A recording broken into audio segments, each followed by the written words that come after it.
Jangan lupa subscribe, like, and share.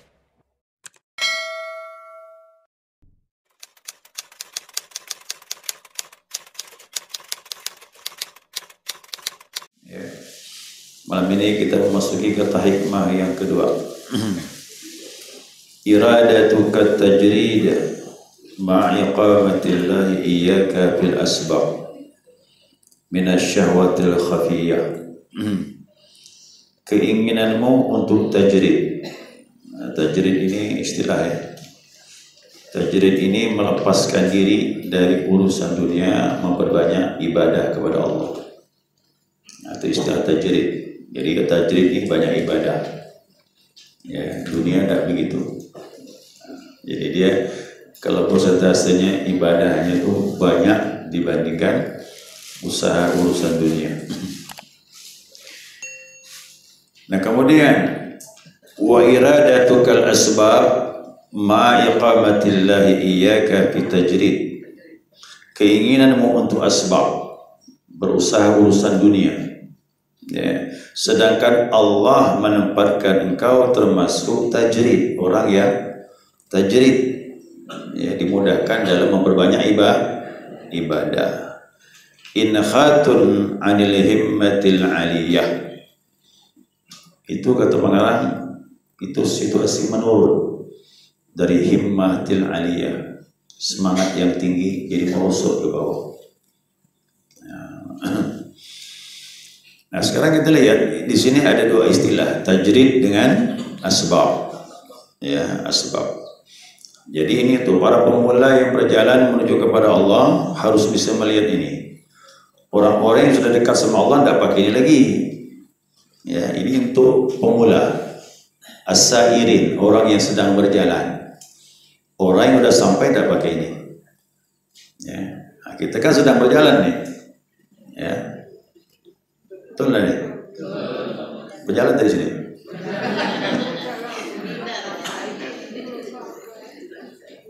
Seorang murid itu orang yang berkeinginan untuk menuju mendekatkan diri kepada Allah.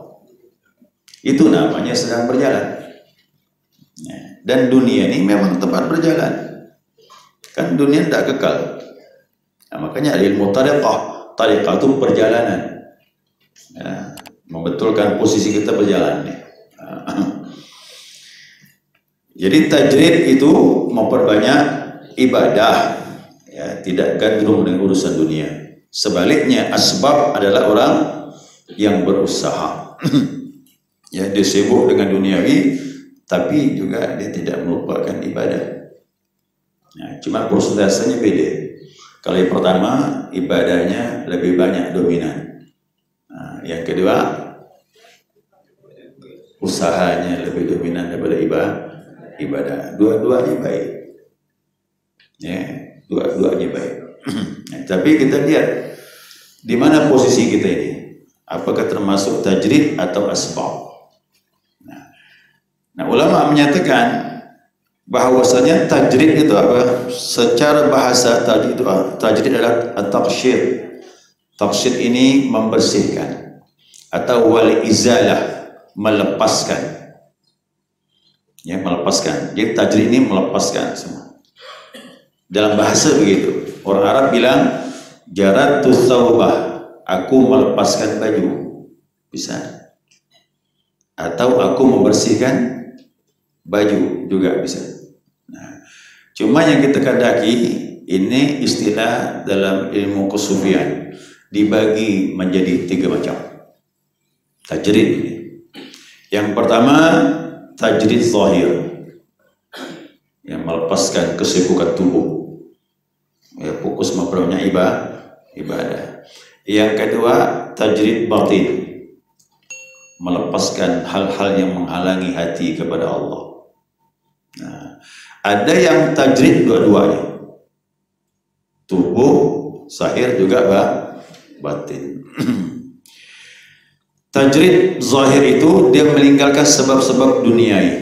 Ya, duniawi memperbanyak ibadah. Termasuklah dia menembus kebiasaan-kebiasaan tubuh dengan memfokuskan ibadah kepada Allah. Tajrid batin meninggalkan ikatan-ikatan hawa nafsu di hati. karena nafsu menghalangi kepada Allah. Ya. Kalau dua-duanya bagus. Ya, kalau bisa tajrid dua-duanya boleh. Nah, cuma hati-hati jangan sampai termasuk nafsu, bukan keinginan Allah. Nah, di sini kita harus jeli melihatnya. Tajrid jahir itu meninggalkan segala yang menghalangi tubuhmu untuk taat kepada Allah. Maka orang tajrid itu kalau dia banyak usaha duniawi, menjadi lemah di ibadah kepada Allah. Maka dia lebih memilih memperbanyak ibadah. Ya. Tajrid batin ini meninggalkan yang menghalangi hati daripada hadir bersama Allah. Apapun yang menghalangi hatimu kepada Allah, ditinggalkan semua itu. Itu nama tajrid batin. Ada tajrid zahir, ada tajrid batin. Kalau dua-duanya, batin menyendiri hati dan tubuhnya hanya untuk kepada Allah. Jangan diheran yang ketiga ini dia tak berkumpul dengan orang, ibadahnya banyak. Tapi kita lihat di sini ya, jangan main-main. Kita belajar menyendiri. Maka dikaji di sini. Adapun orang yang tajrid zahir, batinnya tidak. Tubuhnya menyendiri beribadah kepada Allah, tapi hatinya tidak menyendiri dengan Allah. Ini termasuk dikatakan kadzab atau kadzab, pembohong orang ini. Menyendiri di rumah, di tempat-tempat tertentu, ibadah banyak, tapi hatinya ingat dunia. Pengen nak cari rezeki, pengen nak usaha itu, pengen nak usaha ini. Ini pembohong nih. Ya. Berarti perbuatan ini salah. Ini syahwat nih. Hawa nafsu. Jadi ibadahnya itu nafsu. Apa sebab tubuh memperbanyak ibadah tapi pikirannya kepada dunia.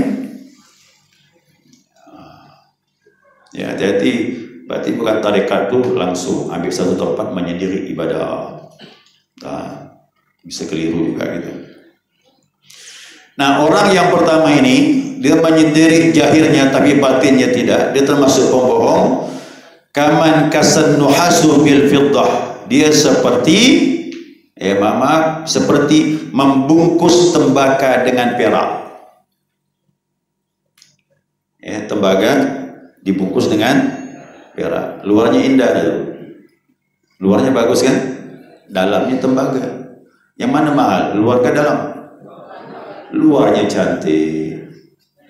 Ya, maka dikatakan batinuhu qabih wa zahiruhu malih.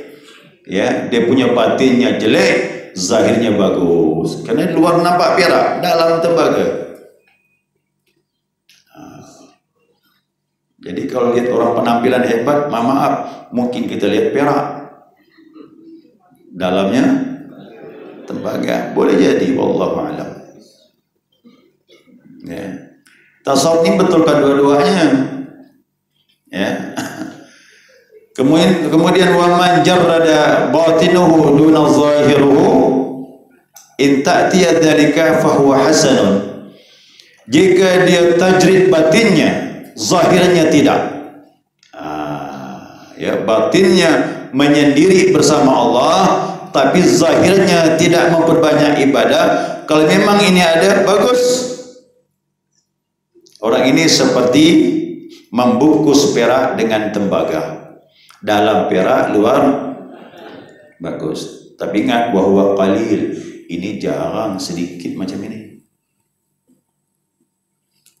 Apa mungkin orang dalamnya bagus tapi luarnya sedikit ibadah? Kalaupun ada, bagus kata dia, tapi sedikit. Ya, sedikit yang seperti ini. Tapi yang terbaik kalau dapat zahirnya tajrid, batinnya juga tajrid. Nah, ini siddiqul kamil. Ini orang yang benar sudah. Wa huwa dhahabul mashar safi. Orang ini seperti emas murni. Kok tadi tembaga dengan Yalah, ini emas murni nih. Tubuhnya banyak tajrid ibadah kepada Allah, beribadah maksimal, hatinya pun full kepada Allah, dunia tak masuk. Ini orang siddiq. Siddiq itu di mana? Di bawah Nabi. Wa may yuti'illah wa rasul faqad an'ama Allah alaihim minan nabiyyin wasiddiqin wasyuhada wassalihin. Nah, ini siddiq sudah ini. Kedudukannya di bawah Nabi. Cuman kan tidak mudah jalan ini. Ya. Nah, sekarang kita mau perbaiki diri dulu. Nah, jadi ada yang termasuk tajrid, ada termasuk asbab. Asbab tadi termasuk orang yang memperbanyak apa tadi? Usaha. Tapi ibadah tak tinggal. Ya, ibadah tidak tinggal kepada Allah.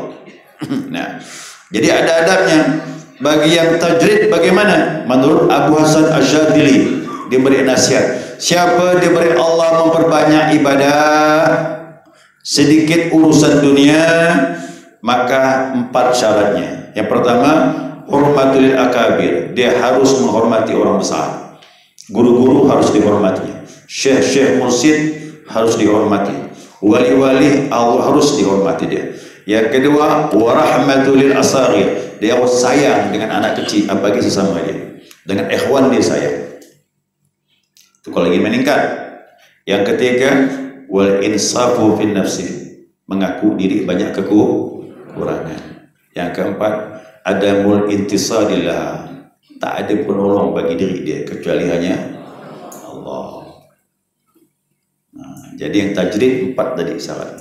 Baru betul tajridnya. Nah, bagi yang musabbab, yang suka berusaha tadi, 4 juga syaratnya. Nah, apa itu? Muwalatul abrar, harus kumpul berhubungan dengan orang-orang yang baik. Jangan kumpul sama orang yang maksiat. Jangan kumpul dengan orang yang tidak membawa ketaatan kepada Allah. Karena kan berusaha nih, dia beraktivitas kumpul kan, pilih-pilih. Mana orang yang bisa mendukung kita, yang tak mendukung tinggalkan. Tapi dunia usaha kan susah nih. Cari orang macam ini. Nah, berteman boleh sekedar usaha, tapi untuk dekat jangan. Ya. Yang kedua, ya, dia harus menjauhi orang-orang yang nakal. Tadi ada kan. Yang ketiga, iqa'us salati fil jamaah. Dia harus rajin salat berjamaah. Karena berjamaah bisa menolong dia. Berkah dalam berjamaah. Yang keempat, wa muwasatul fuqara'i wal masakin bima yabtahu alaihi. Dia harus menyisihkan rezekinya. Karena orang buka usaha ini rezeki dapat. Bahkan lebih. Nah, titipkan kepada fakir miskin. Sisihkan untuk orang-orang yang susah. Ini untuk bekal jalan menuju Allah. Ya, karena masing-masing ada tempatnya. Yang tajrid banyak ibadah, tidak diragukan. Yang ini kan ibadah tak sama dengan tajrid, tapi dia berusaha. Rezekinya tadi bisa menolong dia. Jadi ada orang bisa dekat dengan Allah dengan menyisihkan rezeki di jalan Allah Subhanahu wa taala. Nah, jadi kalau kita diletakkan termasuk musabbab asbab, maka letakkan dirimu pada tempat tersebut dan jangan mengubah. Lakukan usaha terus sampai nanti Allah memindahkanmu. Ingat, akhir cerita perjalanan ini yang banyak berusaha tu buka usaha macam-macam, akhirnya pun terakhir pasti tajrid dia. Tapi tahap awal jangan ditinggalkan. Biar dia tetap kita berusaha, kita buka toko, kita punya usahain macam-macam silakan.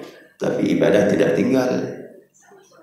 Imam Junaid tu buka toko, jadi wali besar. Toko orden. Ini orden apa? Taplak meja, kain-kain macam-macam lah dijual.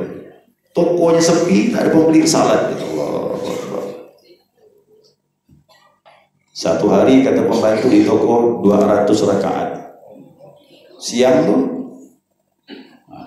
dia hebat tuh. Usahanya toko ada, tapi ibadah di toko. Toko pun berkah jadi. Kalau kita sekarang kan mana orang ibadah di toko? Ngeluh, mana pembeli ini? Cari. Padahal kalau dia tidak ngeluh, tak datang, tak masalah. Dia tahu rezeki Allah punya atur. Kosong, isi ibadah. Ya, kalau mau sampai kepada Allah begitu aja. Ya, sama Allah seperti itu. Jadi tetapkan dirimu sesuai dengan ketentuan Allah, tetap berusaha sampai nanti Allah memindahkanmu kepada tajrid, baru boleh pindah. Dua isyarat pindah tadi. Dari guru bilang, sekarang kau mau perbanyak ibadah, maka berkuranglah usahanya, ibadah banyak. Itu isyarat dari mursyid. Atau yang kedua, isyarat yang jelas di hatimu, dituntun ibadah diperbanyak, enak ya ibadah, silakan. Dua macam, dari guru langsung dari Allah, dari asbab kasab kepada tajrid tadi itu, silakan. Nah, saya kajian ini ingat ada satu wakil talqin itu, dia kerja di pemerintah. Satu disuruh tak berhenti, yang satu suruh berhenti. Nah, beda. Ya. Yang pertama suruh berhenti, kenapa? Dia potensinya banyak. Karena dia bisa membimbing ikhwan-ikhwan yang ingin berzikir, dia juga pandai ceramah dan sebagainya. Maka mursyid berkata, udah pensiun dini, kata mursyid. Ambil pensiun umur 51, padahal 6 tahun lagi dia pensiun. Berhenti. Itu isyarat dari mursyid, suruh berhenti. Dalam ilmu tarekat wajib taat, kena ada kebaikannya. Pensiun dapat, berkah ibadah pun banyak. Setelah itu membimbing ikhwan-ikhwan. Ada lagi satu, nah, di instansi tertentu dan tidak disuruh berhenti, tetap saja sampai pensiun. Tapi masya Allah, dia punya pengalaman rohani. Mursyid berkata kepada dia, kalau kau mendapatkan pengalaman rohani dalam berzikir, jangan datang wakil talqin, langsung datang ke saya, kata mursyid. Berarti pengalaman rohaninya udah hebat. Wakil talqin pun tak paham pengalaman rohani dia. Ingat ya, bukan kita mengecil wakil talqin, memang begitu aturannya. Ada ikhwan-ikhwan yang pengalaman rohaninya lebih dari wakil talqin. Nah, jangan disalahkan tuh. Makanya mursyid berkata, kalau muncul pengalaman rohanimu, langsung ke sini, kata mursyid. Datang, tiap bulan datang. Bertiga kerja, nah terus sampai pensiun. Nah, di sini kita belajar tasawuf gitu, jangan sembarangan tasawuf. Habis tarekat langsung menyendiri, tak mau tahu urusan dunia. Setan masuk. Kita mengukur diri kita di mana posisi ini. Ini buku ini sebagai panduan, sebagai panduan. Maka dikatakan, fa iradatuhu tajrid ma'al iqamati lillahi ta'ala lahu fil asbab. Ya, apabila kau kepingin tajrid sedangkan Allah masih menempatkanmu dalam asbab, senang berusaha urusan dunia, syahwatul khafiyah, itu termasuk syahwat yang tersembunyi. Syahwat itu. Jadi ibadahnya syahwat. Kenapa? Allah masih menempatkan kau termasuk orang yang ditempatkan berusaha dan dimudahkan rezeki dalam usaha. Apa sebab?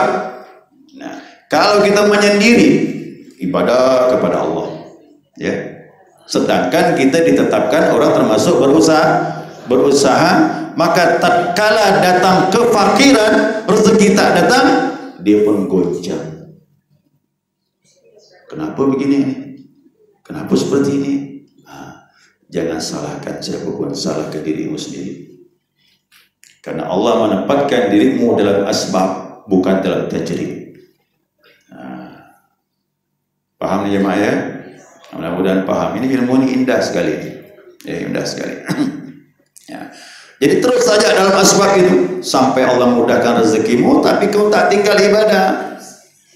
Jadi tanda-tandanya apa kalau kita dalam asbab ini? Kita berusaha turun pagi pulang sore, tapi ibadah tak tinggal. Bahkan kita menjaga waktu ibadah kepada Allah Subhanahu Wa Taala. Oh, yang begini indah. Teruskan. Mursyid pasti bilang begitu. Sampai nanti kalau ada isyarat dari Allah, dari mursyid suruh tajrid, baru boleh pindah tajrid. Kalau tidak, jangan. Ya. Nah, di sini ada diceritakan pengalaman, ya, pengalaman. Pengalaman ini Syekh Atullah Sekandari, beliau sendiri yang mengalami. Dia bilang apa? Taraktul sabab kada wa kada maratan. Aku meninggalkan usaha sebab-sebab begini kata dia. Fa'udtu ilaihi.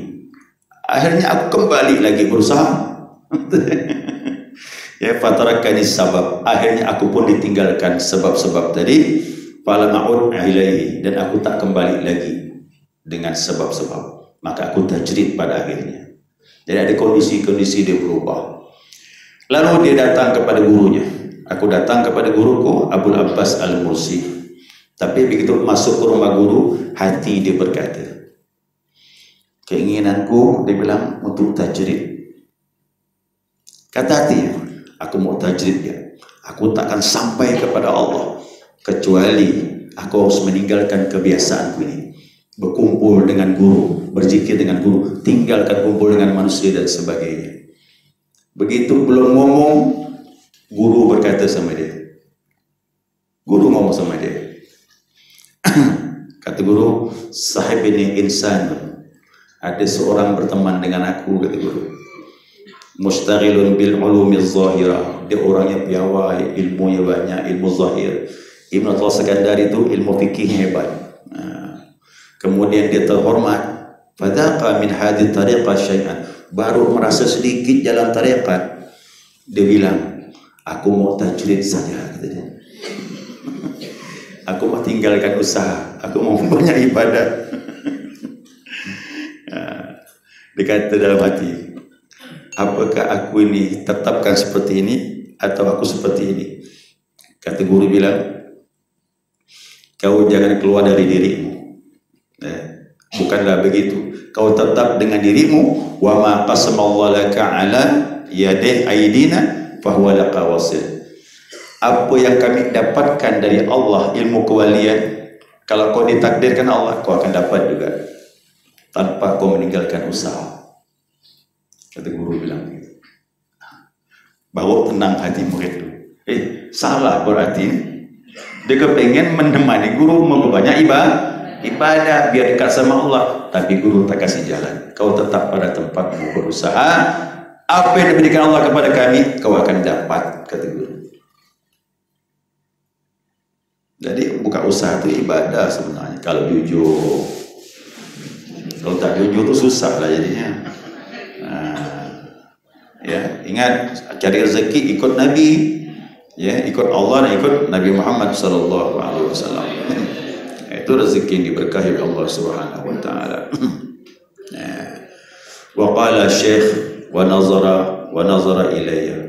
Maka guru tadi mandang aku sambil ngomong, wa kadza sya'nun siddiqin. Beginilah orang-orang yang benar di jalan Allah. La yakhrujuna min syai', jangan kau keluar dari sesuatu hatta yakuna haqqu subhanahu wa ta'ala, sampai Allah sendiri yang mengeluarkan engkau dari posisimu, dari tajrid ke asbab atau asbab ke tajrid, ikut sinyal dari Allah subhanahu wa ta'ala atau dari mursyid. Fa kharajat min indihi, maka keluarlah masalah tadi dari hatiku. Wa qad qasallallahu tilkal khawatir min qalbi, Allah lalu bersihkan hatiku tentang pemahaman itu. Wajadat turahata bitaslim ila Allah, lalu timbul hatiku pasrah kepada Allah. Mantap jadi hati. Kenapa? Kena siraman rohani dari guru mursyid.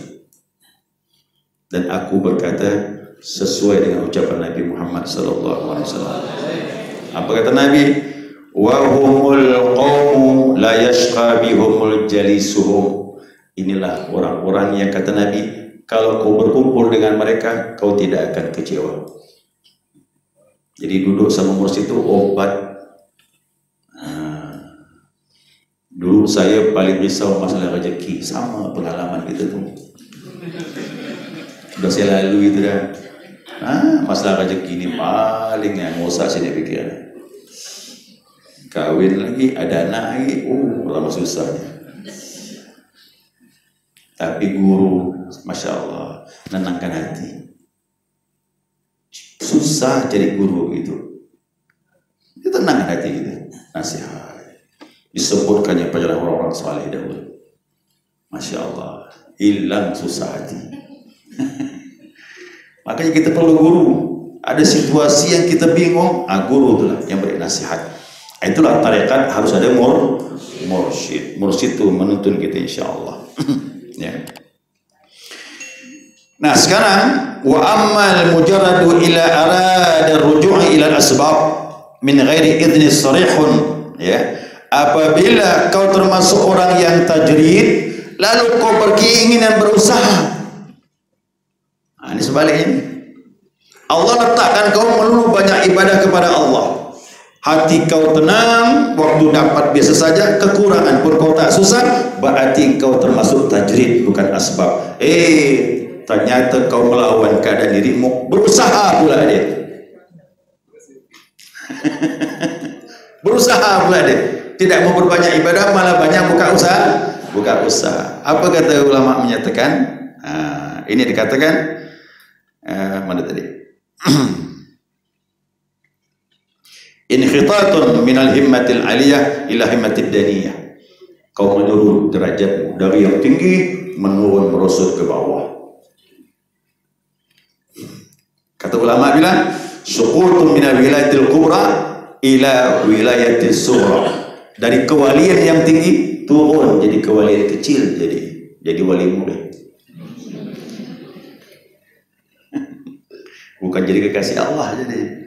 Padahal Allah mau angkat tuh banyak ibadah. Ciri-cirinya apa? Orang banyak ibadah ini tajrid. Ibadahnya maksimal, dunia tidak begitu memusingkan dia. Tapi ingat, dia dapat rezeki dia bersyukur, tak dapat dia tenang. Berarti kita termasuk tajrid. Sebaliknya, asbab termasuk nafsu apa? Allah letakkan kau suka usaha dan kau dimudahkan rezeki, tapi kau menyindir ibadah. Ini termasuk syahwat yang tersembunyi.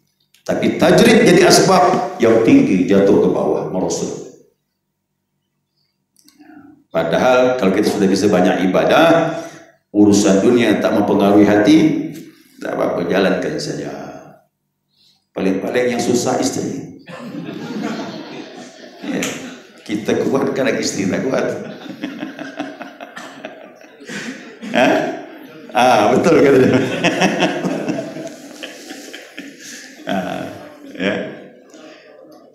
Jadi ini trik cara ibadah kepada Allah Subhanahu wa taala. Jadi ukur diri kita nih, ya, kita di mana? Tajrid atau asbab? Jamaah yang tahu sendiri. Saya udah buka tadi. Tinggalkan, renungkan masing-masing, kita termasuk yang mana. Ada orang tua yang pusing dengan anaknya. Ustaz, anak saya ini, ya Allah, nakal, ibadah tak mau, apa tak mau. Doakanlah dia. Doakan Pak. Ngadu lagi. Tolong Ustaz ambilkan airnya. Tolong Ustaz, doa orang tua lebih makbul. Bapak bangun tengah malam ya, bangun. Doakan dia. Doa orang tua itu dengan anak lebih hebat daripada doa anak kepada orang tua. Apa sebab? Doa orang tua itu lebih ikhlas kepada anak daripada anak terhadap orang tua. Pertanyaannya mana yang paling sayang? Orang tua lah dengan anak. Makanya doanya lebih makbul. Ya, bangun malam doakan dia. Nah, tahun depan dapat berita anak berubah anak berubah lebih hebat lagi, kerja tak mau ibadah ya.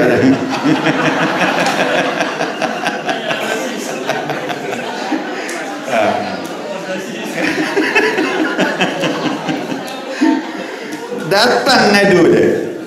Apa lagi nih Pak Ustaz, anak saya tak mau kerja ibadah. Terbalik pula. Inilah kadang-kadang kita tak tahu rahasia manusia. Allah punya atur seperti itu. Bingung kadang-kadang kita itu. Ya, orang tua yang susah, dia tenang-tenang ya. Tenang ya dia. Dia belajar tenang. Tak mau kerja dia, belajar ya. Itu termasuk tajrid itu, perubahan itu langsung dia.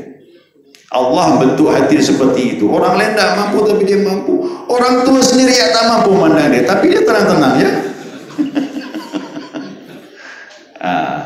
Jadi ini kita tidak tahu rahsia. Ya. Banyak pengalaman seperti ini. Termasuk saya mengalami itu. Orang tua pun bimbang dulu.